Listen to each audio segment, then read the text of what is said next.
Having a library at our church has been such a blessing for us here. We love reading all the books, we love volunteering there, and we're just so thankful that we have one.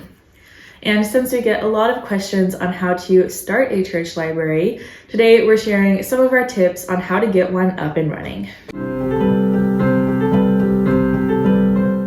Our first tip comes right from our head librarian, who is very wise. We just love her. We asked her, what would your number one tip be for starting a library at church?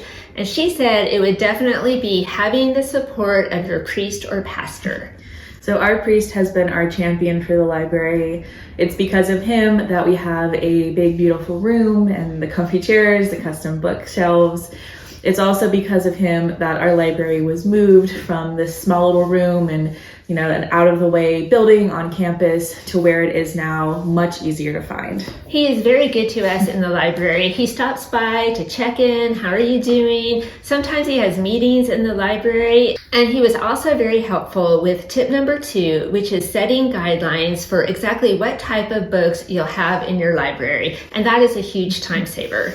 So he said that we were only going to have Catholic books in our library. There are lots of other great books out there, but he said those are all available at other places.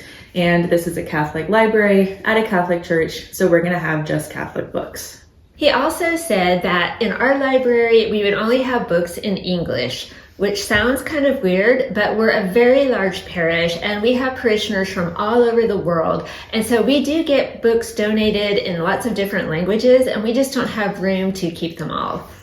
But we have made it work. We have a giveaway bin in the library where we have all these different books in Spanish, Polish, French, whatever, and anyone can come in and look through those and take whatever they would like.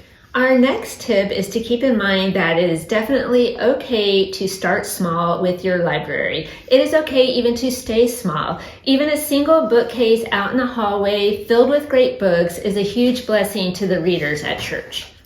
But going off of that, another very important tip is to screen your books well, because not every book needs to be in the library. We have definitely found out the hard way that not all religious books are created equally, and we really don't want books on the shelves that have information that's incorrect or books that might be leading people astray.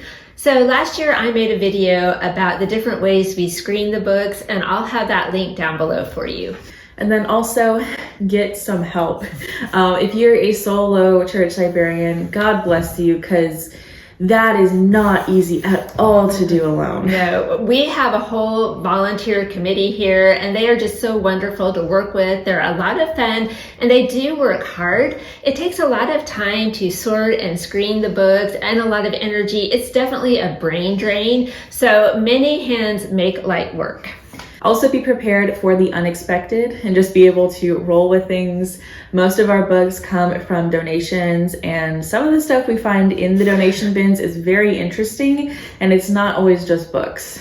We get pictures and religious articles donated, all kinds of stuff, but that's okay because we will sort through it all and we will try our very best to make sure everything gets to a good home. And again, that's where having those guidelines in place really helps, because we know going in what we can keep and what we can't.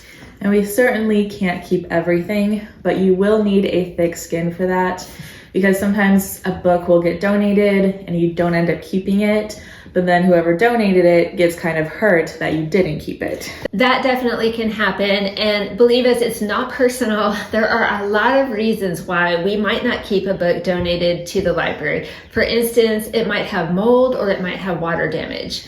Or it could be really old and fragile and wouldn't hold up on the library shelves. Or the book might just be older and have outdated information. And another common one is duplicate copies. A lot of times we have to just pass on duplicates simply because we don't have the shelf space for them. And that leads us right into our last tip, which is to just be at peace with the idea that you're not going to keep every single book in the library. Just because someone wrote a book of Catholic poetry back in the day, it doesn't mean that you have to keep it. So those are some of our tips for starting a church library. Let us know in the comments if you have any questions or anything else you would add. So we hope you enjoyed the video today. We hope it was helpful, and we'll see you next time. Bye.